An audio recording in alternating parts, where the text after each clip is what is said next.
Le jour où tu comprends que l'expression « créer ta réalité » n'est pas juste une jolie métaphore, une phrase un peu mystique qu'on lit dans les livres de développement personnel. Tout change. C'est une révélation qui secoue les fondations de tout ce que tu pensais savoir sur la vie, sur toi, sur le monde. Tu réalises soudain que tu n'es pas simplement en train d'interagir avec le monde extérieur, comme un acteur sur une scène déjà construite. Non, la vérité est bien plus profonde, bien plus intime. En fait, tu te contemples à travers ce monde. Chaque personne que tu rencontres, chaque situation que tu vis, chaque défi qui se présente, tout cela n'est qu'un miroir. Un miroir qui te renvoie l'image exacte de ce qui se passe à l'intérieur de toi. Ce n'est pas une question de contrôle. Beaucoup de gens se méprennent sur ce concept. Ils pensent que créer sa réalité signifie forcer les choses, manipuler les événements pour qu'ils aillent dans leur sens. Mais c'est épuisant et ça ne marche jamais sur le long terme. La véritable clé, c'est la cohérence. Imagine ta conscience comme une station de radio. Elle émet constamment une certaine fréquence, une certaine vibration. Et le monde extérieur, l'univers, n'a pas d'autre choix que de capter cette fréquence et de te la renvoyer sous forme d'expérience concrète, puisque tu es l'univers, Dieu, la source qui s'expérimente. Ce que tu vis, ce que tu perçois comme ta vie, c'est simplement la traduction visible, matérielle, de ta conscience dominante. C'est l'écho de la chanson que tu chantes à l'intérieur.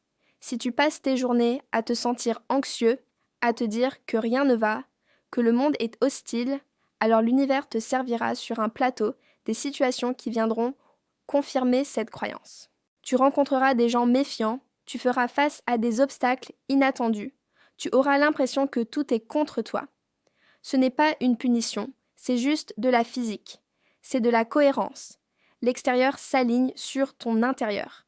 À l'inverse, si tu cultives un état intérieur de gratitude, de confiance, de joie, même quand les circonstances ne sont pas parfaites, tu commences à émettre une fréquence différente.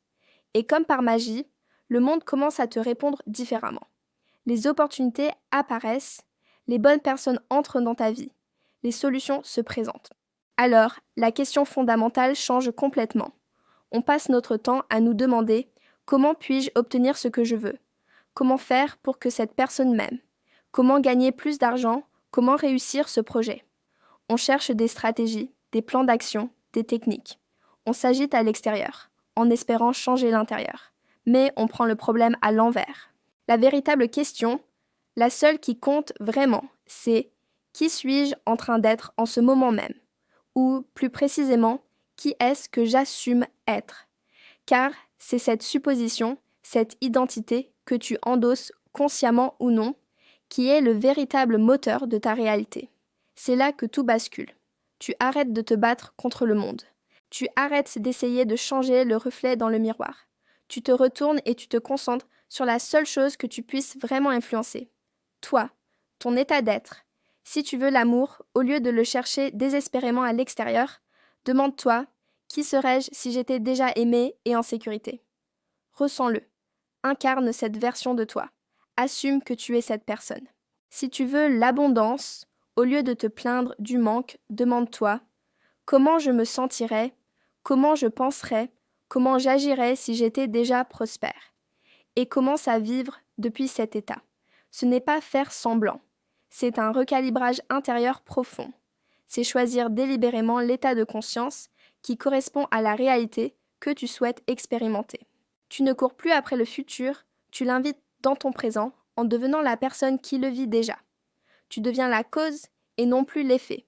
Tu passes du statut de victime des circonstances à celui d'architecte de ton expérience.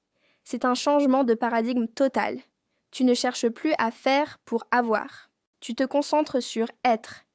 Et le faire et l'avoir en découlent naturellement, sans effort, par pure cohérence. C'est ça le grand secret. Le jour où tu l'intègres, non pas intellectuellement mais dans tes tripes, ta vie ne sera plus jamais la même.